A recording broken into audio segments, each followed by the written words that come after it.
नमस्कार। आज हम बात करेंगे भारत के संविधान के बनने की कहानी के बारे में। और ये कोई एक दो दिन की कहानी नहीं है। एक ऐसा सफ़र है जो करीब करीब 200 साल तक चला। सबसे हैरान करने वाली बात तो ये है कि इसकी जड़ें, इसकी शुरुआत किसी बड़े लोकतांत्रिक विचार से नहीं, बल्कि एक ट्रेडिंग कंपनी के बनाए कुछ नियमों से हुई थी। तो सवाल यही उठता है कि आखिर ये सब हुआ कैसे। मतलब एक कंपनी जो यहाँ सिर्फ व्यापार करने आई थी, उसने अनजाने में ही उस किताब की नींव कैसे रख दी जो आज करोड़ों भारतीयों की जिंदगी की बुनियाद है। चलिए इस पूरे ऐतिहासिक सफर को शुरू से समझते हैं, एक एक करके।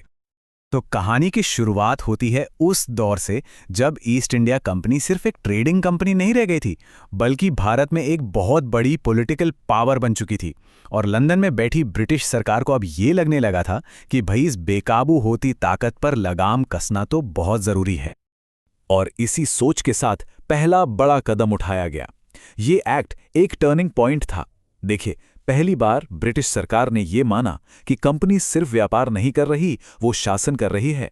और इसी के साथ कलकत्ता में एक सुप्रीम कोर्ट भी बनाया गया।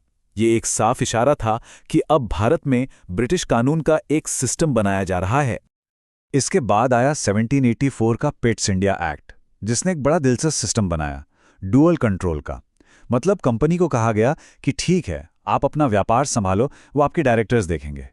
लेकिन जितने भी बड़े पॉलिटिकल मामले थे, जैसे सेना, रेवेन्यू, सरकार चलाना, उसके लिए एक नया बोर्ड ऑफ कंट्रोल बना दिया गया। सीधे सीधे कहें तो ये ब्रिटिश सरकार का कंपनी के जरिए भारत पर अपनी पकड़ मजबूत करने का एक तरीका था। अब अगले कुछ दशकों में एक के बाद एक कई चार्टर एक्ट्स आए, और इन सब में ना एक पैटर्न साफ दिखाई देता है। पहले 1813 में कंपनी की ट्रेडिंग मोनोपोली खत्म की गई। फिर 1833 आते आते तो कंपनी पूरी तरह से एक एडमिनिस्ट्रेटिव बॉडी बन गई, जिसका काम सिर्फ और सिर्फ शासन चलाना था, व्यापार नहीं। और फिर 1853 में एक और बहुत बड़ा काम हुआ।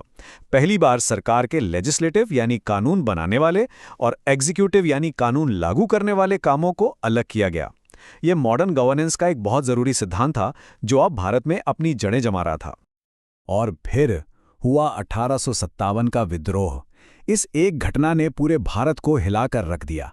इस बगावत के बाद ब्रिटिश सरकार को ये बात साफ समझ आ गई कि भाई, एक कंपनी के भरोसे भारत जैसे इतने बड़े देश को अब और नहीं छोड़ा जा सकता। नतीजा था सत्ता का सबसे बड़ा ट्रांसफर जो भारत ने अब तक देखा था। ये तो छोटा मोटा बदलाव नहीं था, ये एक पूरे युग का अंत था। सोचिए, ईस्ट इंडिया कंपनी जो लगभग 250 साल पहले सिर्फ मसाले बेचने आई थी और देखते ही देखते भारत की मालिक बन बैठी थी, उसे पूरी तरह से खत्म कर दिया गया। अब भारत पर शासन सीधे लंदन से ब्रिटिश क्राउन के नाम पर होना था। तो कंपनी राज खत्म हुआ और एक बिल्कुल नया सिस्टम बनाया गया। भारत में जो सबसे बड़ा अधिकारी था, उसका नाम बदलकर वाइसरॉय कर दिया गया। ये नाम ही ये बताने के लिए काफी था कि वो अब सीधे महारानी का प्रतिनिधि है। और लंदन में इंडिया के मामलों के लिए एक नया हेड बनाया गया, secretary of state for India, जो सीधा ब्रिटिश पार्लियामेंट को जवाब देता था। अब यहां से कहानी एक नया मोड़ लेती है। ब्रिटिश हुकूमत को धीरे धीरे ये समझ आने लगा था कि इतने बड़े देश पर सिर्फ ताकत के दम पर राज नहीं किया जा सकता, उन्हें भारतीयों के सहयोग की भी जरूरत पड़ेगी। और बस यहीं से शुरू हुई रिप्रेजेंटेशन यानी प्रतिनिधित्व की एक बहुत ही धीमी शुरुआत।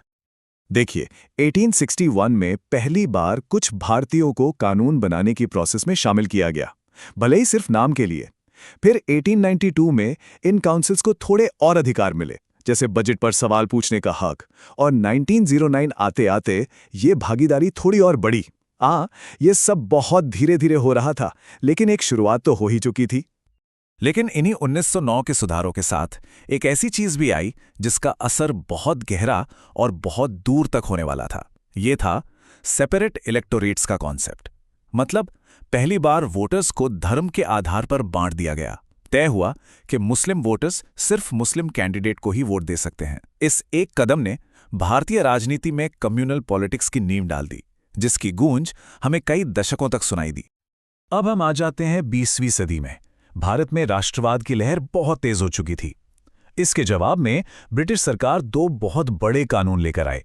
और मजे की बात यह है कि इन कानूनों ने अनजाने में ही आजाद भारत के शासन का एक पूरा ब्लूप्रिंट तैयार कर दिया।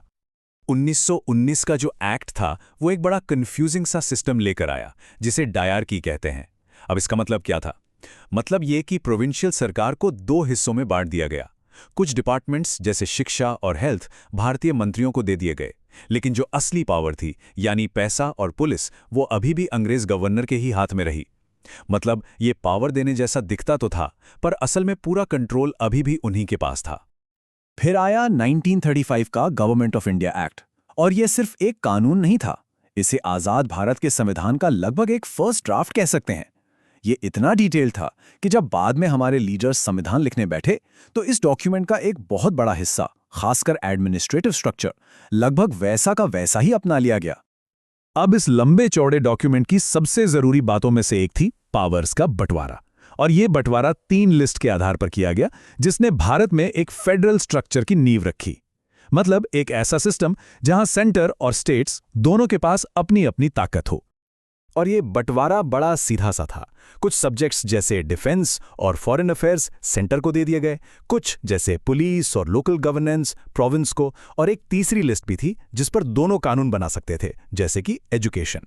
और सबसे दिलचस्प बात, पावर डिवीजन का यही बेसिक ढांचा आज भी हमारे संविधान का एक बहुत जरूरी हिस्सा है।